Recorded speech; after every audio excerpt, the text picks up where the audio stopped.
Well, as my history of 24 years as the sheriff, or this will be my 24th year, I'm looking at all the things that's coming up. And I feel we need to continue to provide the citizens of Findlay and Hancock County with the safety and security that they're used to. And there's a lot of things in the future here that we look at as far as we've got issues coming up. Everybody's talking about the overcrowding of the jail. There's things that we need to accomplish and finish within the office. We've just instituted the new records management system. We have things going on with the new probate juvenile building, how it's affecting us and the things that we're doing. There's a lot of unfinished work that I see that needs to be completed, and with my experience, I would like to continue to be able to fulfill that. Well, I've always wanted to be sheriff of Hancock County. It started when I was a senior in high school. My mom passed away, and we were talking before she passed away, what's your goal? Should we just have that candid conversation?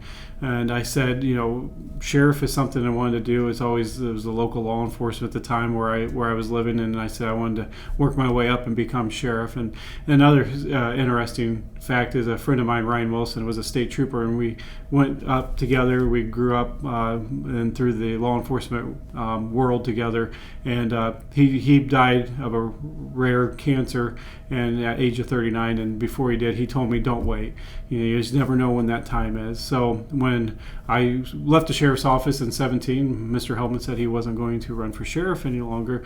He was done, so I set the wheels to go, and I didn't want to wait. That was kind of my slogan in my head, don't wait. And so when that time came, to run, I put my hat in the ring and really have a lot of energy that I want to bring, and that's probably the biggest reason I see a lot of things we can do better, a lot of disgruntledness and when I left, and I just think that it's time for that new approach in the sheriff's office. Well, I had all my prior experience over in Putnam County, and I've actually lived here in Hancock County for the past 44 years, and I just decided it was time to come home and be a part of the taking care of the public here in Hancock County. So I really didn't decide to run until well after the fair, and I think it was right before the Halloween parade that I did decide. But I just want to give back to the community. My education and training in the last 24 years, I am certified law enforcement manager by the terms of the Buckeye State Sheriff Association. I have been that for 23 years. I maintained my continuing professional training, I completed everything that is required of me as far as a law enforcement officer. So I feel that I am qualified and maintain that. I have 20 years in law enforcement, 15 years at the Hancock County Sheriff's Office, where I worked corrections and I worked enforcement. I trained as field training officer, where I trained new deputies. I was the school resource officer, and then when they needed an evidence manager, I went ahead and took that position as well. So I did kind of dual roles in that time. I've also worked in the transport division and done crime prevention. So there's a big nucleus of jobs inside the sheriff's office, and obviously I worked a lot of them. So I'd be able to jump in right off the bat. But, I have an array of experience, and from the private sector, where I was in charge of budgets and office services and safety and security, and where everything's maximized with profit, and to the public sector, where I worked National Security Agency and the federal government, all the way down to local law enforcement. So I have a lot of experience I can bring into the office and still relatively, have years left, not just going for a one term or I'd like obviously multiple terms, a lot of time that I want to be able to put in the sheriff's office and build this community and be a big part of the community locally, and you'll see a lot of energy coming into the office. Well, my past experience, I was over in Putnam County as the second in command chief deputy to Sheriff Brian Seifker over there, and I was able to do a lot of things, accomplish a lot of things in Putnam County, which prepared me for the office of the sheriff. I was able to watch him and see what he had to do day in and day out, and what was required of him as the sheriff of a county. So I think I'm well prepared to take this position on.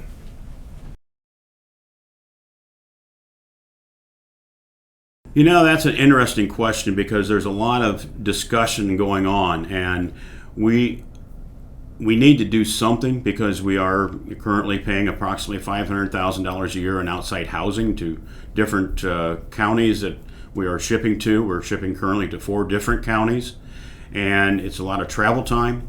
So we have to come up with a plan that's going to be workable for the citizens and everyone in Hancock County, because if we build, it's going to be a costly venture.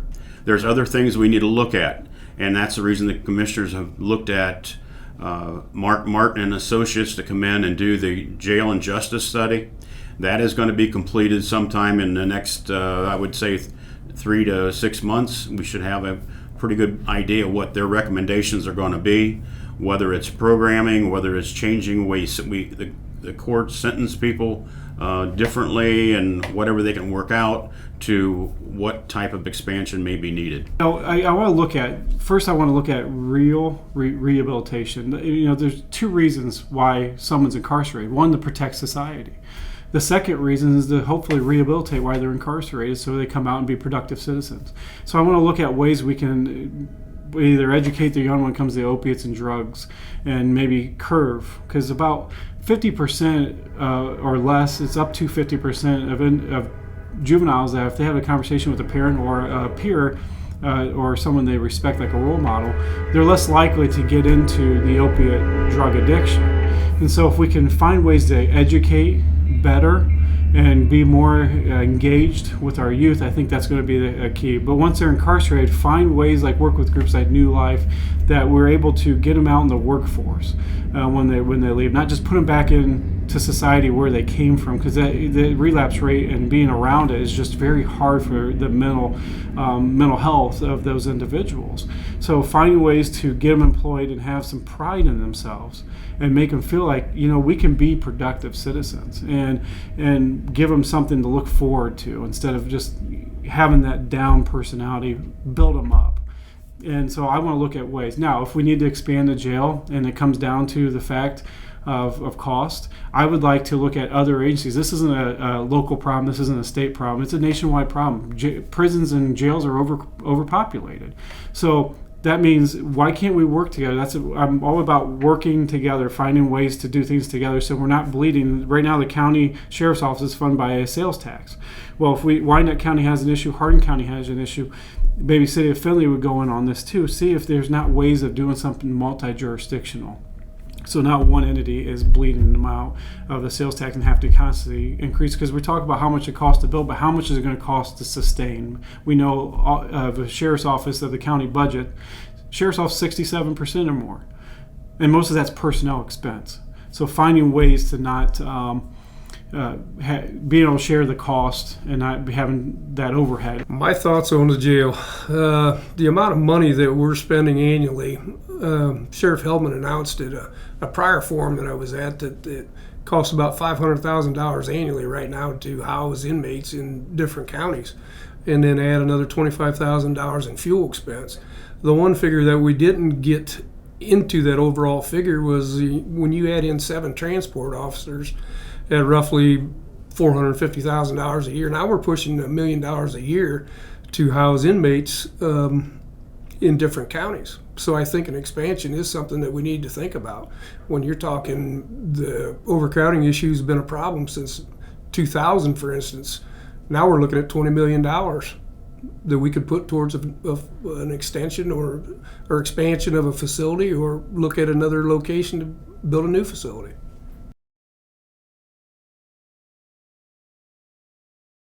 Obviously closest to the courts, but it's going to have to be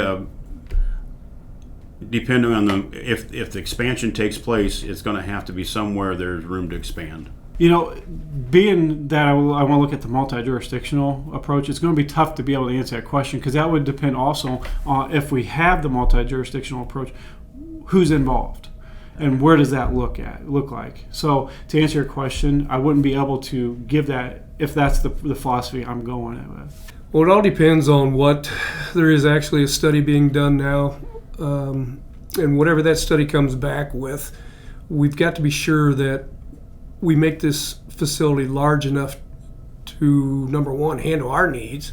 I don't think the crime is going to go down anytime soon, so we got to look forward, in the next 20 years to make sure that we have the room to house these inmates, and also add areas for treatment, pre-release treatment for those that suffer from drug addiction, detox area, and we got to address the mental health issues as well. So I think the only other option would be, if it's not downtown to the west where they're actually talking, then I think we've got to consider going out on 140. No. And that is something I've been saying for some time. The last 3 years we have asked for additional road deputies, and because of the budget being, the courts, the prosecutor, the coroner, the sheriff's office are all part of the criminal justice, and that takes up about 60% of the budget for the county. The rest of the budget, then, the general fund, is made up of the other elected officials. So when there is so many that is taking a piece of that general fund budget, there's usually not enough money. And now we are taking about $500,000 a year out for outside housing. That means less money for other things that we need within the office. So we're pretty much stuck with the current number. As I said, 3 more would be a good round number that we need to add, but I don't foresee it anytime in the near future. No, it's not. Right now, and that's, again, we talk about change. This has been an ongoing problem, to the fact that the deputies are so disgruntled. There's a disconnect. And I want to bring that back. One, I want to be a servant sheriff. I want to go out there and do more and locally. Myself, either go work up in the jail with the corrections officers, engage them more, and going out with the road deputies and engage them more. If I do the school program, I will have retired law enforcement and military, not security officers, retired law enforcement and military that's in the schools that have retired at 52, but just needing that change. They retire, they say, I'm done with this career, let's work on something else, and being able to utilize those positions. If I can reel back some of the funding that's currently being put towards that, I can keep those resource officers and still have them certified school resource officers bounce in and work with these positions. Now the school has their own employee, and the resource officers can bounce in, but then I can use them for more of a directed patrol unit that, through criminal mapping, we can saturate high crime areas. So we now have more road deputies without changing a dime of the budget. And my administrators, I want them also to get out and do more into the road and engage more. As enforcement administrators, be out and engage more with the public and have that presence and show that. Because we talk about crime prevention, it's the 3 Ds: deter, detect, and delay. Well, you deter crime from happening so it doesn't happen.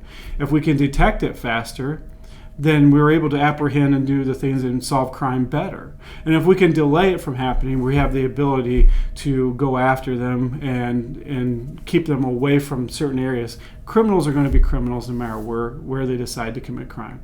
They're just going to find a more softer target. If we can find ways to harden Hancock County, then they're going to go to different areas to commit that crime. And that's what my goal as a sheriff is, to harden Hancock County, put more individuals, but not bleeding the budget, not keep asking for more money. The current number of deputies, I believe, is sufficient for the safety and security in more of a reactive response type mode.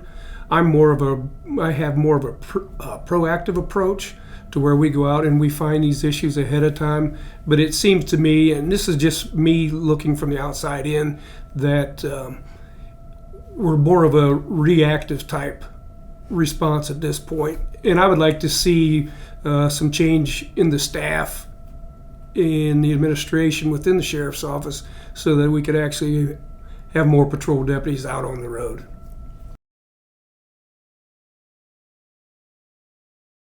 Significant issues that I see: how are we going to be able to fund all the different projects the county is looking at? Right now we have the juvenile probate building that we're looking to build this year. We have the jail study going on. What is that going to be in the next, I would say, 3 to 6 years before we able to do anything as far as the jail? Where's that funding going to come from? Is taxation the right? Is increasing the sales tax going to be correct? I don't know, and that's going to be a job for the commissioners. That's not a decision for the sheriff to make, but it's something we need to look at. I think it's just the re-engagement, reducing redundancy, working better with other agencies in Hancock County, including the Findlay Police Department, State Patrol, Macomb Police Department, finding ways that we can do things better together. I think that's the biggest thing. And obviously the jail overpopulation, but that's been a problem that's been going on since 1999. That's not a new problem. So when we focus on that and say that that is the biggest thing and that we need experience for the next 4 years because of that reason only, then what happened in the last 20 years? Because it's been a problem the entire time. So we need to solve it. We need to find ways to make it better. But if we're spending $500,000 for transport a year, and it's going to cost $15 to $20 million to make a jail expansion, that's a 30 to 40 year return. I don't believe that that's necessarily the cost-effective ways of looking at it. What we could do is find ways that's cost-effective that's not costing us that much money in one entity, and that's why I like the multi-jurisdictional plan. But that it's not the biggest problem we face is not overcrowding. Right now, in my opinion, the biggest problem we face is re-engagement, getting our youth more educated, having programs, because right now I think we fail our youth because there's not programs here in Hancock County. I want to start looking at ways that with the juvenile court that we can do diversion type programs because I have parents in the current position I have now. What can we do for our youth? Well, there's not a lot locally that we can do. And I want to bring programs to help our youth. And I think we fail when it comes to that. We fail when it comes to transparency. We need to do better because honestly, as it comes to the criminal realm, how are you going to look for crime that's existing out in the public if you don't know it exists? We look for what we think is real. So being transparent and giving the information to the public, what's going on, here's what's going on. So now you can work with me and I can work with you on solving crime and working at making things better. And I think that's probably the engagement is probably what we're going to focus a lot on and make things better in Hancock County. The most significant issues the county is facing. We're going to talk about a jail expansion, relocation, the overcrowding issue with the current detention facility. Of course, we have the drug issue. The opiate and heroin problem was the biggest issue, but now we're seeing a decline in the death rates with that. For a couple of reasons. There's been a resurgence of methamphetamine in the area. So a lot of these people are going to the methamphetamine and also the accessibility of Narcan for first responders and the drug addicts themselves is both have aided in the reduction of opioid-related deaths.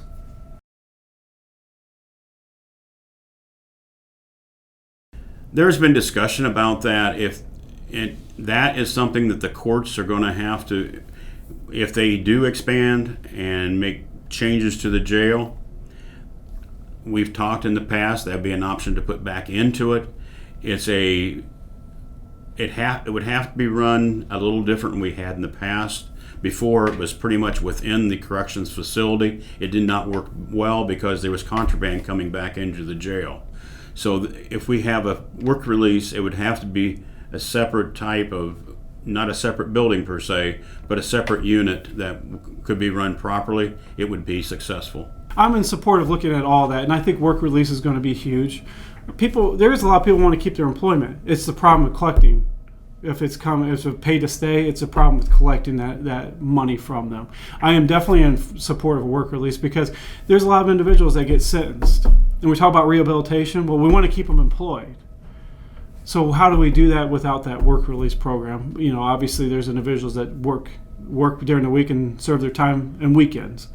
So there's other avenues. But I think a work release program would be very beneficial for individuals that have substantial amount of time they need to serve, but also want to keep their employment. Because we want, back to that rehabilitation, we want them to be employed when they leave the facility. we don't want them to leave unemployed and have to have that burden, have that stress added to them when they leave correctional facilities, so they can focus on real rehabilitation. Yes, I am. We need to look at some different ideas to help aid in the overcrowding. A work release can be very beneficial to the county, but I think we're having a problem where some inmates, we can't even get inmates that want to be a part of work release. In Putnam County, we didn't have that issue. They were ready, willing, and able to get out there and work, but I think we've been having an issue here in Hancock County. I think the current sheriff alluded to that also in a previous forum, to where he can't even get these people to be a part of work release. Okay. Excuse me. Oh, go ahead. Yeah, we can take it.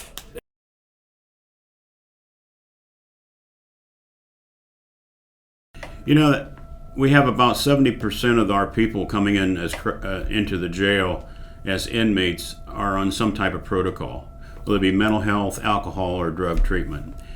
We deal with these people on a daily basis, and we clean. We go through the process of cleaning them up to the point of not necessarily totally rehab, but when they walk out of our facility, they need help, and they need to be able to seek help, and the help they need is from counseling, mental health services, or drug treatment, alcohol treatment. I think the programs that we have are in place are working. We just have to encourage the people to have the mindset to continue that treatment. Is continuing to look at ways to better them. I go back to pride. If you can instill pride into someone and self-worth, then you're able to better get them on the way. I want to work with Adams boards, mental health agencies, and find ways that could we always do better? Everything evolves. And if you're not willing to adapt, you're going to fail. We need to be able to adapt. There's new addictions. There's new mental health diagnoses. There's just everything evolves. And so ask them, have we caught up to where our evolution's meeting the same, because we want to be a step ahead, meeting the same issues and addictions and mental health diseases and so forth. Have we caught up, or are we ahead of the curve? And just find out where we're at, and always just try to be proactive when it comes to that. And I think that we can do, I'm not saying we're doing bad, but we also always want to strive to do better. I mean, everything can always be better. Mental health and addiction issues, I'll address the addiction issues first. Addiction issues, these people have a real problem re-entering into society. It's a frightening place for them. They're not used to experiencing that day-to-day society thing. So we need to do a better job with them. And that's part of like I talked about, maybe a pre-release treatment facility within the expansion of the new facility, or the construction of a complete new facility. We've got to address those issues. I think the first thing that I'm going to look at once I'm back in office, we're going to be facing some retirements this coming year, and that planning process is basically already starting. We're looking at finishing up the jail justice study and completion of that, and where that's going to be going, and the plans with that. If that progresses, as if they would say, the commissioners decide that we need to look at building a new facility, there's what they call the PONY program that the National Institute of Corrections says we have to go through. That consists of the county commissioners, the courts, the prosecutor, the sheriff, the jail administrator. That all has to be done in the next probably next year. Then the actual planning of a new facility would take place. I want to go back right away, first day. I want to bring energy into the office. I want to bring fun. I want everybody to be happy to have a job there. I want to re-engage the disconnected office, and that includes from corrections, enforcement, and every branch, the dispatch, the clerical, every branch. I want to just be there as a listener. I want to hear what's going on. Not everything. If you have a problem, have a solution. Let's work together. Let's see what we can do to make things better. Because the service that the corrections facility receives from the corrections officers and the service the deputies give to the citizens of the Hancock County when they're out serving in the road patrol and any other function in the office, when you feel that you're a part of a nucleus and you have buy-in, you're automatically going to give more productivity. And I want to go in and I want to be a listener. I want to hear what we can do better, and let's see if we can't work together internally to get to that goal. And nothing's going to be perfect, I understand that, but get things to become better and happier and a better nucleus. And then after that, I want to reach out to other agencies and see what we can do to reduce redundancy, see what we can do for better relations, hear what maybe the issues were in the past, and what we can do to step forward, because I'm all about that progression and going towards the future. I've been asked this question before as far as what I would address first. And the answer I gave the other night at the forum was that until I take office and walk into that office at day one and actually watch the overall operation of the office as it is in real time, I really can't honestly answer that question. I think one of the first things I would do is I'm actually going to look at my staff and see where we're at, staffing level, see if we're heavy in certain areas, see what areas we need to work on. But then we got to start looking at this drug issue. And school safety is another thing that we got to make sure that we stay on top of. So those are just a couple of things that I would look at right away. Well, seems like they know a lot about me, but actually, that I'm very energetic and I'm looking forward to the next 4 years. I don't like to sit around. I want to be able to move forward and see the sheriff's office grow in the next 4 years and be able to complete the tasks at hand as the sheriff. Yeah, I'm a hard worker. I'm going to give 110%. My school plan is simple into the aspect of it works here at Arcadia. I challenge anybody that has a question about the school plan that we're doing here at Arcadia, reach out to me, reach out to the administration, reach out to the student body, and reach out to the parents and the residents of the school district. You know, what I would love to push through and see is give schools options. If they want a school resource officer, that's fine. The price tag right now is $54,000. Sheriffs offer them, and it costs the county almost six figures to have a deputy. So the county has to come up with a difference, and it's costing. And that's not including training. That's not including the cruiser and all the outfit that goes along with having that deputy. So if we can have a school that can dictate how much they're going to fund, for example, if a school says I can only afford $30,000. Under this plan that we're doing in Arcadia, you can pay what you can afford, and a person, you get a pool of applicants, and you can pick the best person that fits the job. Right now, the sheriff's office is a union position. It's an hourly position. This one's a salary. So these are hourly positions that that will continuously going up with union contract negotiations and pay raises, that the schools are always going to have to pay more for. And there's nothing wrong with the position. I love school resource officers. I was one. I believe in the concept. But with the hybrid position, it's a school resource officer inside the schools. And it's a misconception right now I'm hearing from the public. Private security, no. This is a school resource officer. But he's just retired law enforcement. And it's no different from a law enforcement officer that's on the drop program 5 or 6 years. They're still a functional law enforcement officer. And the schools are getting that quality of person, but they can pick their own employee, plus the county can reel back those tax dollars. I think that's a big misconception I want to clear up, is that I'm wanting qualified individuals inside our schools that are protecting our kids. Well, I've been a successful businessman here in Findlay and Hancock County for the past 28 years, and I think that it's been proven in the last couple of years that a business-minded approach does mix with government. It was always said that government and business doesn't work together, but I don't believe that. I actually took some of those ideas with me into Putnam County, and they work very well. So that's one thing that I'd like to know about. I'm an avid weapons collector, so I am pro 2A. I do believe in protecting our Second Amendment rights, not only our Second Amendment rights, but our Fourth and the 14th. Those will all come into play here with the new bill that Governor Mike DeWine has introduced, the Strong Ohio bill. So those are just a couple of things that I would like to add that maybe folks haven't picked up on with my website or my Facebook page.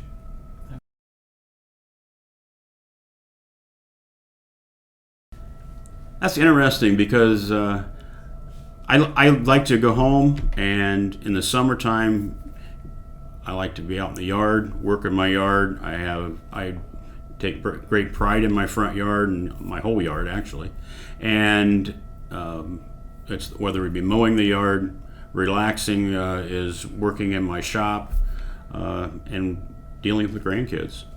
I like to go to the gym.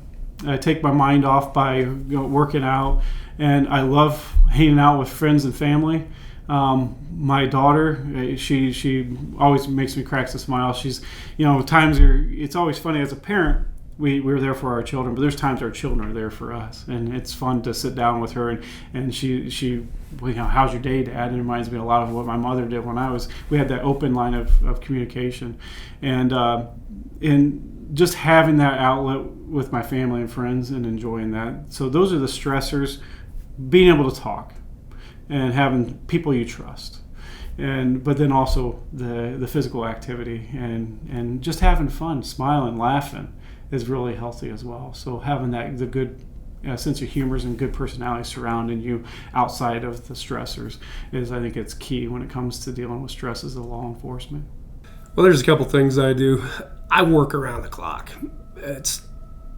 Some people think I'm crazy, but I actually enjoy working. I'll leave one job and I'll go to work on another. I have some excavation equipment of my own, and I've got some land, and I'll just go out there and I'll tear out trees, clear a ditch bank or something of that nature. I enjoy doing things like that. I also, like I said, I'm a weapons collector, and I'll go out on my own range and take out some stress there. And also at home, I have a 4-car garage that I converted into a gym. So getting back in the gym, I haven't had that chance here lately. I walk by it a couple times a day, and I need to get back in there, and that really helps as far as stress relief goes.